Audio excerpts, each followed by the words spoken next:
हमारी लाडली बेटी। शाम को आते हुए राशन लेते आना और हाँ, मुन्ना के स्कूल में फीस भरनी है, उसके लिए पैसे देते जाओ। बीवी की इस मांग पर जेबें उल्टी करके दिखाने के सिवा बड़े के पास कोई दूसरा उत्तर नहीं था। माथे पर चिंता की शिकनों के साथ सवेरे तो बड़ा भाई अपने काम पर निकल गया, लेकिन उस शाम उसने पूरे परिवार के सामने इस आर्थिक संकट को दूर करने के लिए एक प्रस्ताव रखा। क्यों न हम एक प्लॉट को बेच दें जिसे बाबूजी ने लक्ष्मी को शादी में देने के लिए खरीदा था। बेटी को दी हुई चीज़ वापस नहीं मांगते पाप लगता है। लक्ष्मी का जन्म होते ही घर खुशियों से भर गया था। तभी तुम्हारे बाप ने ये तय किया था कि ये प्लॉट लक्ष्मी का है, जो उसे उसकी शादी में दे दिया जाएगा। माँ ने अपना विरोध जताते हुए कहा, कौन सी बेटी? जो बेटी जो प्रेम विवाह कर घर की इज्जत को खाक में मिला गई और पिता की अंतिम यात्रा में भी न शामिल हुई। बड़े ने टॉन्ट मारते हुए कहा, बेटा मुंह मत खुलवा यहाँ। कौन नहीं जानता कि लक्ष्मी को उस दिन गली के नाके से ही लौटा दिया गया था और उससे अपने पिता से आखिरी बार मिलने का हक भी छीन लिया गया था। माँ ने बेटी का पक्ष लेते हुए कहा। माँ के इस वार से दोनों बेटे चुप हो गए। न बड़ा बेटा कुछ बोल पाया और न छोटे बेटे के मुंह में कोई शब्द फूटा। थोड़ी देर की शांति के बाद छोटा भाई बोला, प्लॉट बेच तो देंगे, पर क्या लक्ष्मी कागजात पर दस्तखत करेगी? मुझे नहीं लगता वो हमारा भला सोच भी सकती है। आखिर है तो औरत जात, पुरुषों की परिस्थिति कैसे समझ पाएगी?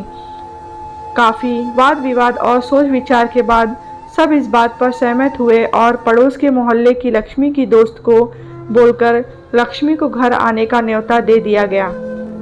अगले दिन सुबह से गली के नाके पर खेल रहे बड़े भाई के लड़के की बुआ आ गई की आवाज़ सुन घर वाले चौकन्ने हो गए। छोटे भाई मन में द्वेष और नफरत के साथ उसको कैसे घर में आने के लिए कहें, इसी दुविधा में थे। वो कहते हैं ना, ज़रूरत के वक्त गधे को भी बाप बनाना पड़ता है।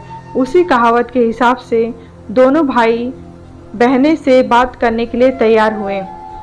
दरवाजे पर जब बेटी और दामाद ने पूरे 7 साल बाद कदम रखा तो माँ की आंखें भर आईं और दोनों को बड़े प्यार से घर के अंदर ले आई। बेटी और दामाद भी माँ का इतना स्नेह देखकर भाव विभोर हो गए। शाम को साथ में बैठे बेटी दोनों बेटों और दामाद के आगे हिचकिचाते हुए माँ ने ही प्लॉट का मुद्दा उठाया। लक्ष्मी को थोड़ा अंदेशा था कि कोई बड़ी बात होगी। लक्ष्मी उसी दिन से ये सोच रही थी कि ऐसी क्या बात हो सकती है कि जो खड़ूस भाई उसे बाप का मुंह भी दिखाने के लिए खिलाफ थे, वो अचानक इतने कैसे पिघल गए। लेकिन अब उसको सारी बात समझ में आ गई। लक्ष्मी ने तिरछी नज़र से पति की तरफ देखा तो वो बोल पड़ा, देखिए माँ जी, शादी से पहले जो कुछ आपका था वो आप ही का रहेगा। ना उस पर मेरा या लक्ष्मी का कोई हक था ना है, नहीं भविष्य में हम मांगेंगे। इसीलिए आप निश्चिंत होकर उस प्लॉट के साथ जो करना है कीजिए। आप जहाँ कहेंगे हम वहाँ साइन कर देंगे। सुबह से अपने जीजा से नज़रें चुरा रहे दोनों भाइयों ने अब अपने जीजा को अच्छे से देखा। सुबह प्लॉट के कागजात पर बहन के दस्तखत लेकर काम खत्म किया जाए, यह तय हुआ। सब इस मीटिंग को खत्म कर उठ ही रहे थे कि टीवी पर अनाउंसमेंट हुआ कि आने वाले 21 दिनों तक देश में लॉकडाउन आ जा रहा है। लक्ष्मी के पति ने फ़ोन पर बात करने के बाद कहा, अब हम क्या करेंगे लक्ष्मी? कल की बस भी रद्द हो गई है और 21 दिनों तक कोई बस नहीं है। हम तो फंस गए। इस खबर से दोनों भाई बहुत निराश हो गए, क्योंकि एक तो उनकी आमदनी कम थी और 2 लोगों का और खाने पीने का बोझ बढ़ गया था। लेकिन माँ अंदर ही अंदर खुश थी, क्योंकि इतने बरसों बाद घर वापस लौटी बेटी इसी बहाने कुछ दिन आराम से उसके साथ रह पाएगी। दोनों भाई छुट के सब्जी और फल बेचा करते थे। कुछ दिनों में ही लॉकडाउन के चलते और कोरोना वायरस के चलते लोगों ने उनसे सब्जियां और फल खरीदने बंद कर दिए। पहले से खराब उनकी आर्थिक स्थिति और ज़्यादा खराब होने लगी और वह मन ही मन लक्ष्मी के कदमों को अशुभ मानने लगे। बहन और जीजा जी से उनकी ये हालत छुपी नहीं थी।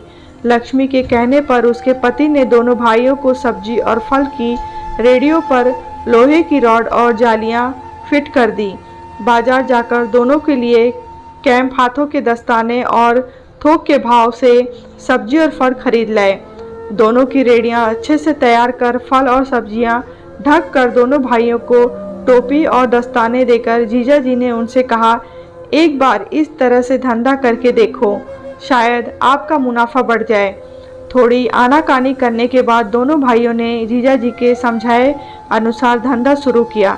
2-3 दिनों बाद ही कोरोना से घबराए लोग अब ढकी हुई फल और सब्जियों और दस्ताने और सेफ्टी का ध्यान रखते बेचने वाले से फल और सब्जियां खरीदने लगे।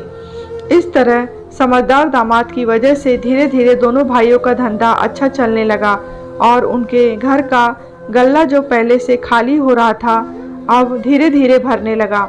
माँ जैसे अपने मरे हुए पति से मन ही मन संवाद साधने लगी, देखो जी, आपकी लक्ष्मी सच में लक्ष्मी है। उसके पाँव घर में पड़ते ही घर खुशियों से भर रहा है। दोनों भाइयों के आंखों में पहले जो गुस्सा था उसकी जगह अब शर्म ने ले ली थी। वह मन ही मन सोचते थे, क्या गलत किया था बहन ने जो हमने उसके साथ इतना बुरा सलूक किया। शादी ही की थी और शादी करने से पहले हमें बताया भी तो था, हम ही थे जो उसे स्वीकार नहीं कर पाए।